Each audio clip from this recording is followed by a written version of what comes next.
y la verdad es que es un placer poder estar conversando al aire con vos sobre, bueno, los desafíos que tiene el desarrollo de negocios y vamos a hablar sobre distintos temas, sobre tu desarrollo profesional, algunos aspectos personales, con el tema de la pertenencia dentro de la comunidad, pero vamos por el lado profesional y te quería preguntar un poco con tu especialidad, con tu formación y tu trayectoria dentro del mundo corporativo, siempre tenés la particularidad de poder observar, ver, analizar con la experiencia que tenés a cuestas, y es cuando se empieza un emprendimiento. Generalmente un emprendimiento tiene una alta tasa de deserción, de muchos proyectos que quedan en el camino.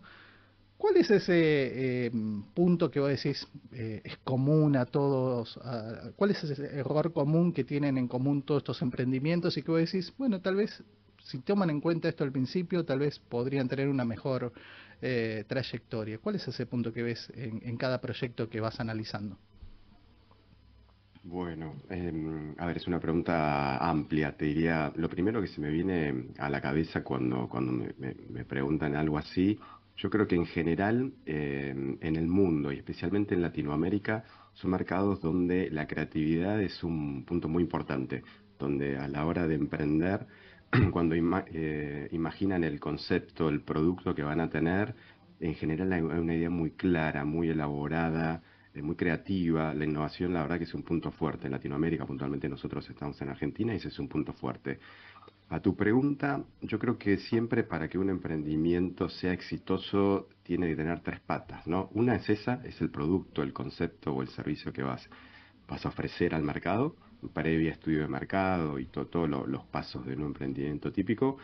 Tal vez los dos puntos que yo veo habitualmente que hacen que ese emprendimiento en el mediano y largo plazo fracase es que le faltan las otras dos patas, ¿no? Esto es como una pirámide que se basa en tres pilares.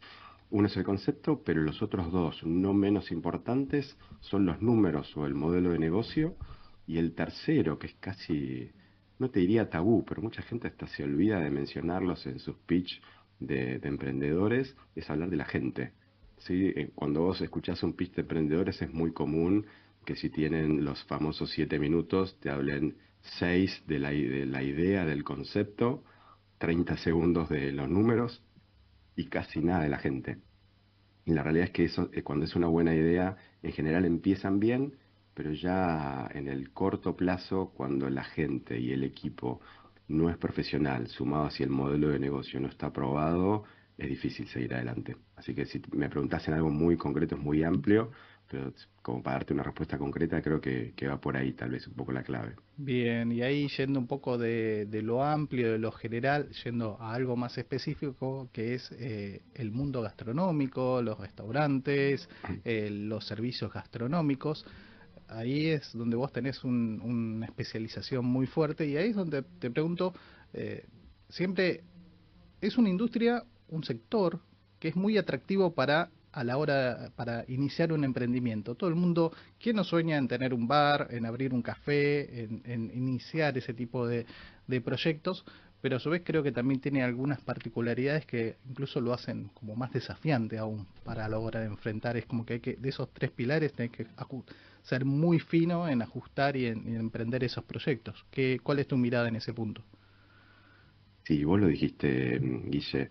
En el mundo emprendedor, la gastronomía es uno de las industrias más elegidas para empezar un emprendimiento, básicamente porque tiene dos condiciones. Uno, que está al alcance de todos, todo el mundo come, todo el mundo le gusta la gastronomía, y pareciera tener una barrera de entrada muy baja. O sea, si vos quisieras poner, no sé, una clínica médica, tenés que tener cierto expertise o cierto profesionalismo en la parte técnica médica.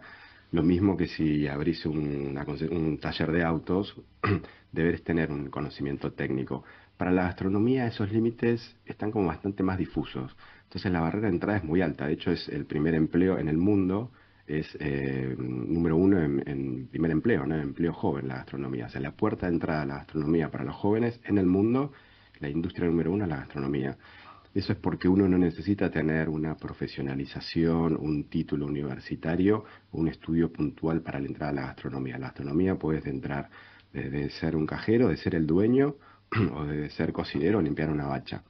Entonces eso es, tiene un acceso muy grande, pero eso se transforma con el tiempo en algo medio tramposo, porque lo que es muy fácil entrar y es muy tentador para entrar, una vez que está el negocio en marcha, si ese equipo y ese dueño o ese emprendedor no aprende a profesionalizar su compañía, empieza a estar en problemas, porque al principio todos hablamos de la garra y la pasión, eso suma y sirve un montón.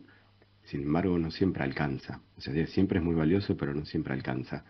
Entonces, muchos dueños tardan en darse cuenta que más allá del producto, tienen que darle bolilla a lo que es el modelo de negocio y especialmente a la gente. O sea, fíjate que las grandes empresas gastronómicas empiezan con trabajos más commodities, pero la realidad es que su staff directivo es muy profesional.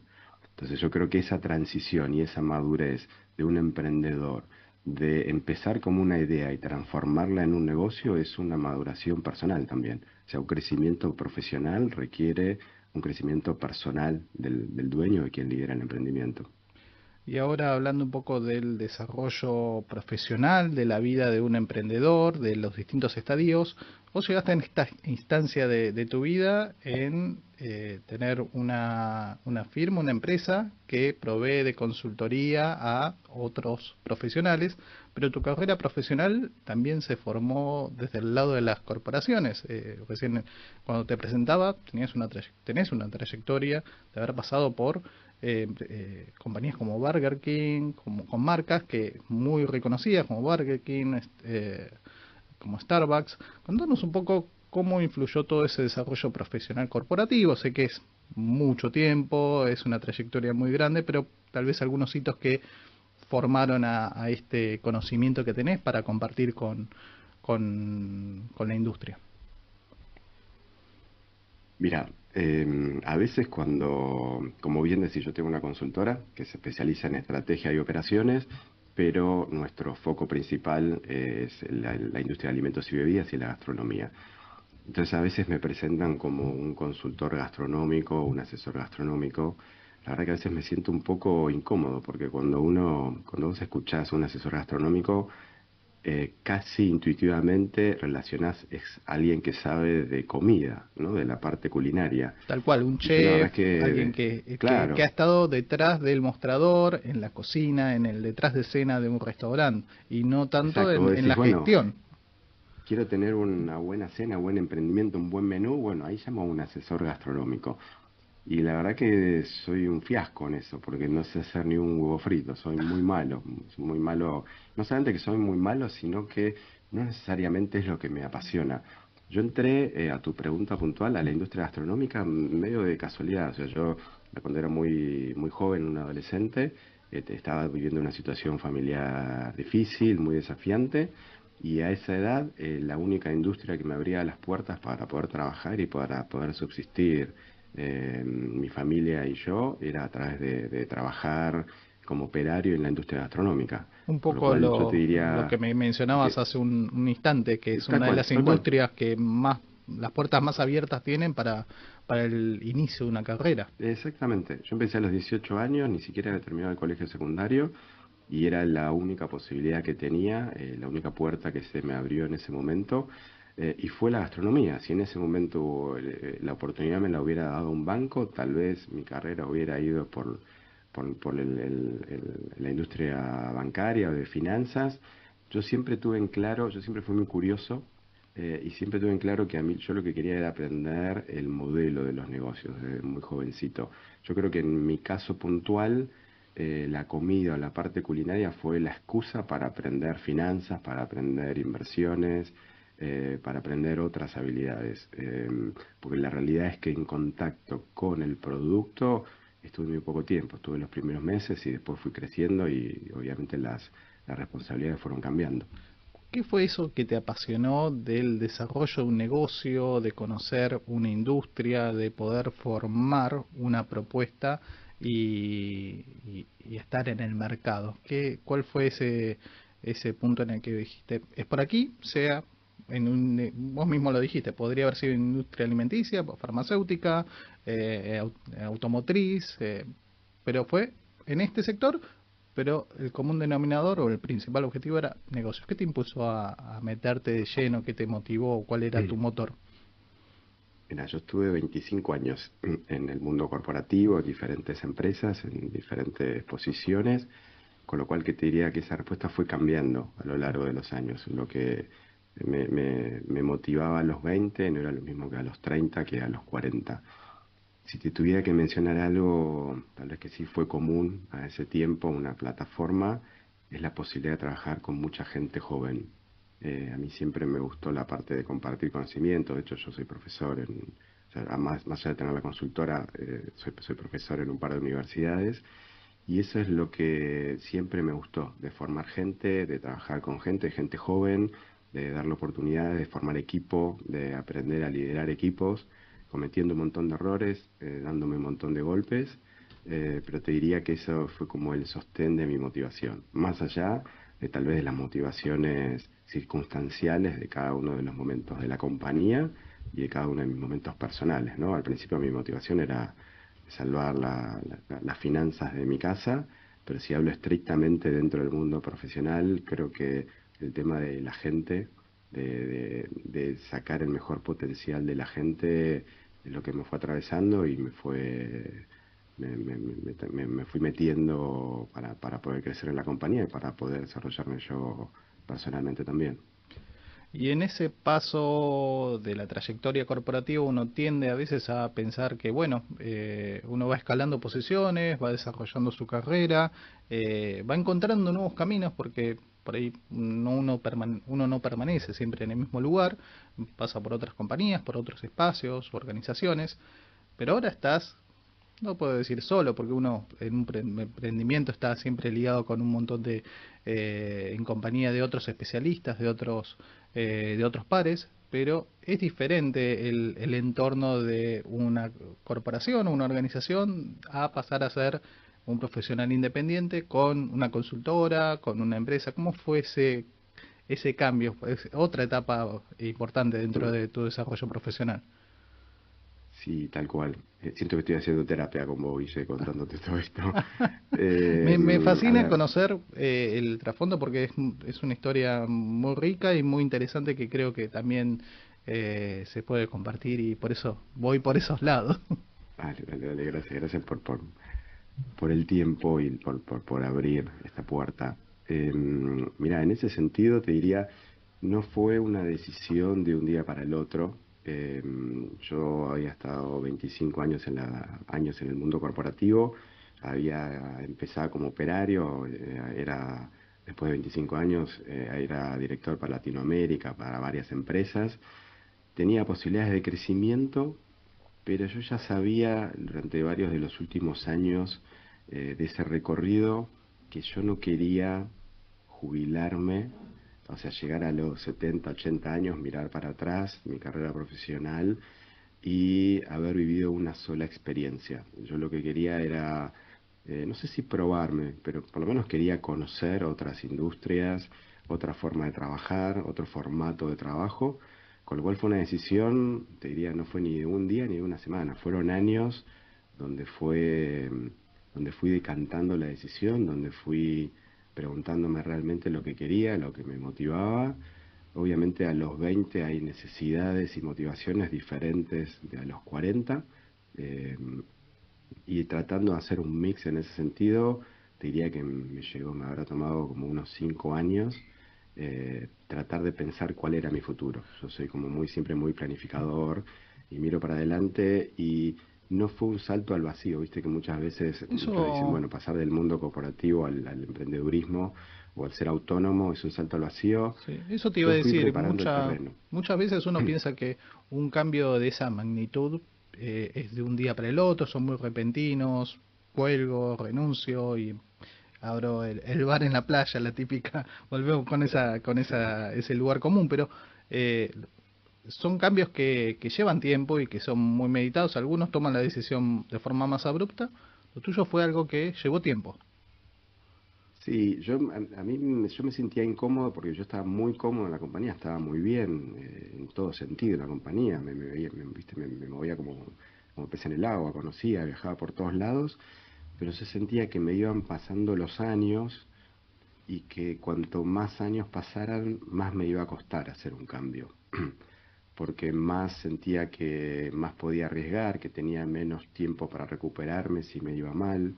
eh, Me daba me sentía ciertas amenazas con que siguiera pasando el tiempo. Entonces, esos 5 años fueron como una lucha interna, una contradicción interna entre estar cómodo, estar tranquilo y disfrutar de todo el esfuerzo de tantos años de trabajo muy duros realmente, que me fue muy bien, pero la verdad que fueron muy intensos, contra, bueno, lo que quiero hacer el resto de mi vida. Hasta que en algún momento tomé la decisión y desde que tomé la decisión fui preparando el terreno. Como te decía, no es que apagué lo corporativo y prendí lo autónomo de un día para el otro.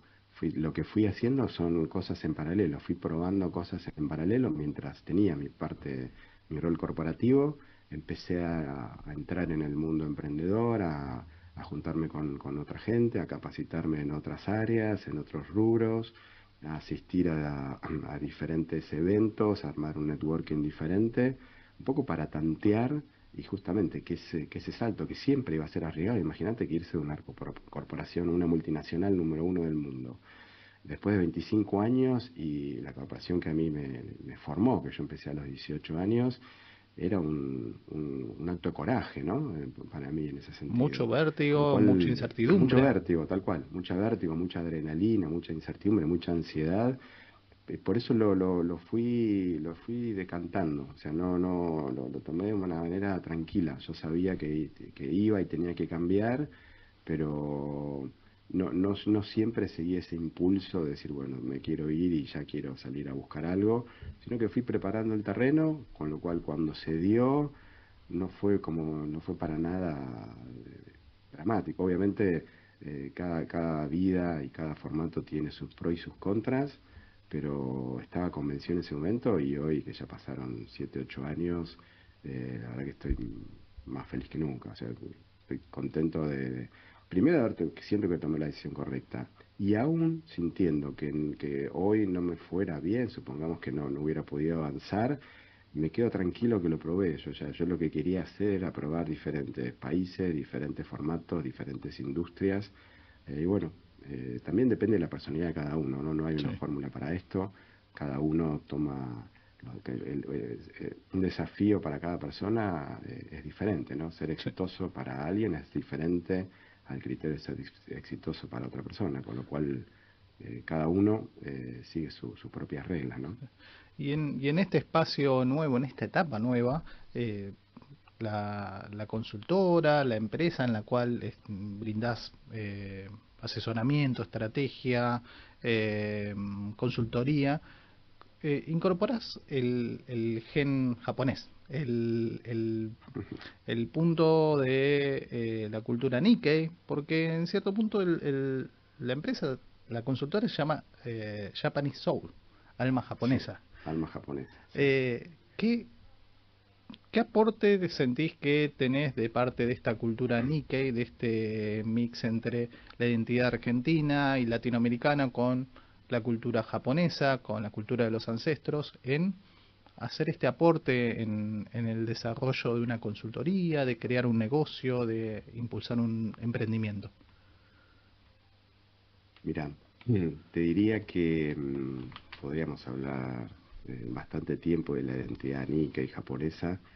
Puntualmente a tu pregunta, aplicado a lo profesional, a mí lo que me pasó de chico es que yo no crecí en un ambiente japonés. Sí, yo soy hijo único, mis padres se separaron cuando yo era chico, con lo cual yo crecí con mi mamá y teníamos algunas costumbres japonesas, pero yo no tenía amigos, familia, tenía cero contacto con lo japonés. Mi contacto con lo japonés viene de adulto. Y lo que me pasó desde chico, de adolescente, que seguramente te puede haber pasado a vos o a muchos colegas, es que siempre en el colegio o en todos lados, o sea, por un tema físico, me sentía diferente, me hacían sentir diferente. y siempre en ese sentido me lo tomé para bien, o sea, nunca sentí un bullying o una discriminación, que sé que en muchos casos ha pasado. Yo siempre me sentí sapo de otro pozo. Y ese sentirme sapo de otro pozo, lejos de tocarme la autoestima, al contrario, siempre como que traté de sacar alguna diferencia o de ver cómo podía sumar desde una perspectiva diferente. Ya te digo, desde chico, aún sin entender cuál era mi vínculo o cuál era la influencia de Japón o de lo Nikkei en mi vida. Ya de grande, ya con más contacto con todo el mundo Nikkei japonés y viajando varias veces a Japón, como que pude racionalizar esos sentimientos, y ahí es donde traté de poner en todas las metodologías que implementamos, en todos los formatos de trabajo, los procesos que tenemos, el abordaje de los temas, una mirada japonesa.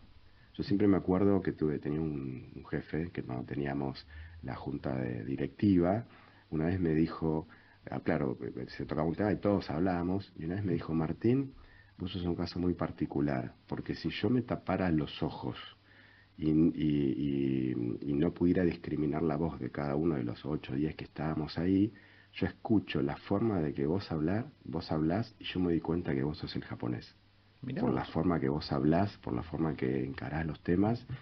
Yo no sabía si tomarlo como una crítica o como un elogio en ese momento. Elegí, espero que haya tomado eh, la decisión correcta, o que por lo menos haya venido con esa Verlo desde el intención, lado positivo. de ver el lado positivo, y ahí me pareció que era un valor diferencial, y más en un momento como hoy, Guille, que Japón es un lugar, una cultura totalmente aspiracional para Occidente, ¿no? Donde Total. ambos conocemos que Japón tiene sus cosas buenas y sus cosas malas, o sus cosas no tan positivas como cualquier cultura, pero lo que se ve en Occidente brilla todo, ¿no? Sí, tiene Desde la un tecnología, la soft innovación, power muy tal fuerte cual, es que un sí, impacto está, enorme. está muy presente dentro del Exactamente, conocimiento general. tal cual, tal cual. Entonces sí que yo creo que la consultora, entre que bueno, que yo soy uno de los fundadores, por el nombre, por el abordaje de los temas, por las metodologías que implementamos, eh, bueno, tratamos de representar esa cultura, esa forma de trabajar japonés. Y recién mencionabas un poco esa idiosincrasia o ese carácter que si uno, como contabas en esa historia, si alguien se tapara los ojos y te escuchara, alguien identificaría un rasgo japonés. Y generalmente está muy asociado con la calma, la paciencia, el tesón, la forma de trabajo. Y a veces uno puede llegar a pensar que, viéndolo desde el lado negativo, a veces puede llegar a ser como en un mundo tan competitivo en el que el que grita más fuerte o el que habla más fuerte se impone, a veces puede llegar a verse como un defecto. Y eso muchas veces dentro de la identidad de la comunidad Nikkei se suele hablar, que somos tal vez más tímidos, que tal vez no somos más calmos. Algunos lo ven como una virtud, otros lo ven como un defecto, como para no sobresalir. ¿Cuál es tu mirada en función de, ya viéndolo desde la colectividad, de lo que ves y, como siempre, viendo a ver qué impacto puede llegar a tener, qué cosas se pueden llegar a trabajar? Mira, si vos, como vi recién mencionabas o listabas, cuando vos te imaginas un estereotipo japonés, es lo que vos decís: alguien honesto, serio, trabajador, estructurado, planificador, tal vez un poco más callado, ¿no? Ujú. Más o menos las palabras que mencionaste. Diría que me siento bastante identificado en líneas generales con ese estereotipo.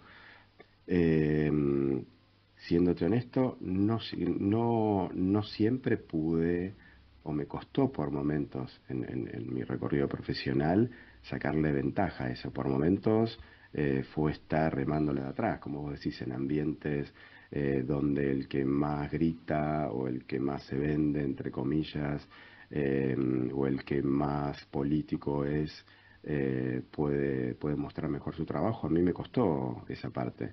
Yo creo que el desafío para el trabajo y para la vida general es mantener la esencia y sumar herramientas. O sea, yo no voy a cambiar mi forma de ser, mi personalidad, con lo cual no negocio, no pierdo energía tratando de ser alguien quien no soy, tanto en lo personal como en este caso hablando de lo profesional.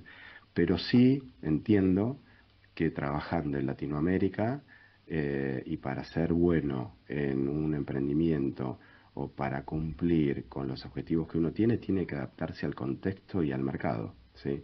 Si vos sabes correr, pero te ponen en una piscina, puedes ser mejor corredor del mundo, pero tenés que aprender a nadar.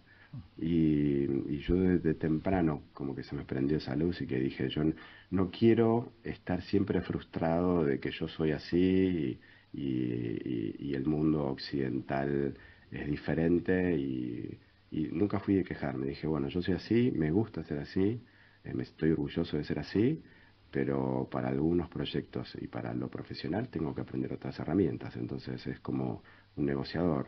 Vos tenés tu personalidad, pero te vas cambiando de sombrero diferente en función a las diferentes ocasiones que se te presentan. Hay momentos que hay que ser más verborrágico, hay momentos que hay que ser más introvertido, hay momentos que hay que ser un poquito más, no sé si agresivo, pero un poco más, Sí, hacer más push, empujar a más mostrar, algunas cosas. mostrar un poco los Y dientes. no, sí, no quiere Sí. decir que vos dejes de ser japonés o dejes Mm. de tener tu esencia, tu sangre nica y en ese sentido yo diría que al contrario, enriquece, o sea, mantener tus virtudes es como siempre hablábamos, ¿no? Somos Nikkeis, te puedes sentir 50 y 50 o te puedes sentir 200%. Soy Ujú. 100% japonés, sangre japonesa, pero como vivo en Argentina hace muchos años, puedo incorporar 100% habilidades occidentales. Por lo menos eso es a lo que aspiro. Y ya para ir cerrando, me quedaría haciéndote un montón de preguntas, pero no quiero abusar de tu tiempo. Ya tenemos una conversación muy interesante, estamos hablando hace un montón, pero eh, hay un proyecto que me llamó mucho la atención dentro de esta etapa ya con la consultora, que es el trabajo que estuvieron haciendo con el proyecto a la mesa. ¿Qué nos puedes Ujú. contar de encarar ese desafío con la premisa que tenía, que era trabajar en un proyecto en donde se incorporara en el proceso productivo y en el trabajo a chicos que con discapacidad de algún tipo en el mundo real, en el escenario, sin las redes que muchas veces se generan de forma artificial y que, bueno, se arman en otro contexto. Este es un restaurante que de hecho está funcionando ahora y está operativo. ¿Qué nos puedes Ujú. contar de ese desafío? Parece ser breve porque es un proyecto increíble y me apasiona y podría contarte mucho. A ver, tratando de ser específico, se llama La Mesa, el restaurante, como vos bien dijiste, es un restaurante, el primer restaurante operado íntegramente por chicos con neurodiversidad, o sea, con discapacidad intelectual. Hoy el 85% de la dotación del restaurante son chicos con discapacidad, diferentes tipos de discapacidades intelectuales. Te diría, es un proyecto que nos llevó 3 años, que nos llamó Fernando Pollack, que es el inversor o el que empujó esta idea. Nos llamó a mí y a mi socio, a Takehiro Ono, que es mi socio en la empresa también, con un poco, en principio, con la idea que lo ayudemos a armar el menú. Y cuando nos contó el proyecto, nos dimos cuenta que el proyecto excedía tener un restaurante, que podía ser realmente un hito, que podía marcar un antes y un después en la inclusión laboral de los chicos con discapacidad. Yo te confieso que hasta ese momento desconocía el mundo de la discapacidad, lo fui aprendiendo estos últimos años y el desafío fue cómo hacer un negocio exitoso operado por chicos con discapacidad. Imagínate que en la gastronomía, como hablábamos hace 5 minutos, ya cualquier proyecto es un desafío, donde el 70% de los emprendimientos fracasan antes de los 2 años. Imagínate ese mismo desafío multiplicado poniéndole adicionalmente que fuera operado con chicos con discapacidad, algo que no hay antecedentes, no hay bibliografía, no hay mucho material donde poder apoyarnos. Así que fue un proceso riquísimo de aprendizaje de diseñar todo, desde el menú, la cocina, el layout, los procesos, la comunicación, la tecnología, los sistemas, eh, el formato de trabajo, los ingredientes, desarrollar proveedores. Un trabajo eh, integral fue, sí, sí, te de digo, punta a punta. fueron 3 años antes de abrir. Abrimos en marzo del año pasado y previo estuvimos casi 2 años y medio, casi 3 años trabajando en el desarrollo. Hoy el restaurante es un boom, es un éxito, salió en la tapa de todos los diarios del mundo, es un caso, un modelo de negocio, tenemos 1.200 solicitudes de empleo en lista de espera, pedidos de franquicia a todo el mundo. O sea, hoy estamos como disfrutando, pero también siguiendo aprendiendo, ¿no? Porque es un modelo que está andando muy bien, pero obviamente es un modelo tan sensible y con chicos tan, te diría decir, tan particulares, tan hermosos, porque te diría que el proyecto tiene un montón de desafíos, pero lo mejor que tiene son los chicos. Totalmente. Y eso te diría, ya que me preguntás, agrego un comentario adicional que para mí excede a la mesa, que es lo que decíamos recién.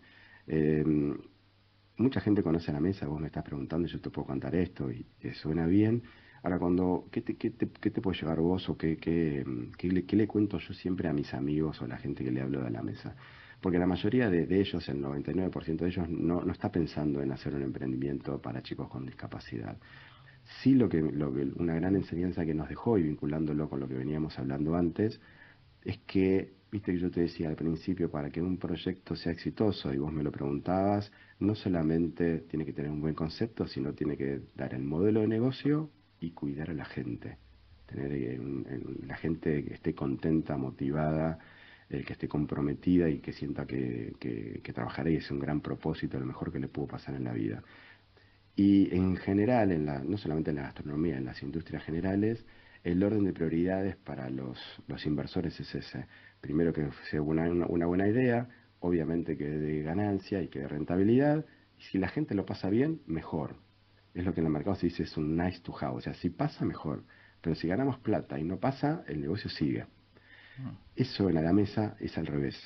O sea, de los 3 años, te diría que la plataforma principal y lo que siempre nunca se negoció es que la condición número uno es que los chicos los pasaran bien, que fuera lo mejor que le pusiera pasar la gente.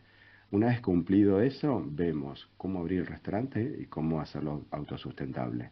Entonces, ese proceso yo creo que sí es muy replicable para cualquier emprendimiento de cualquier industria. Si vos armás un buen equipo, lo preparás bien, lo profesionalizás, tenés los procesos y le das las herramientas adecuadas, tenés el 70-80% del emprendimiento ganado. Puede ser una mejor o no tan buena idea, pero si tu equipo empuja como empuja a cada uno de los chicos que trabajan en la mesa, te puedo asegurar que son dos mundos diferentes.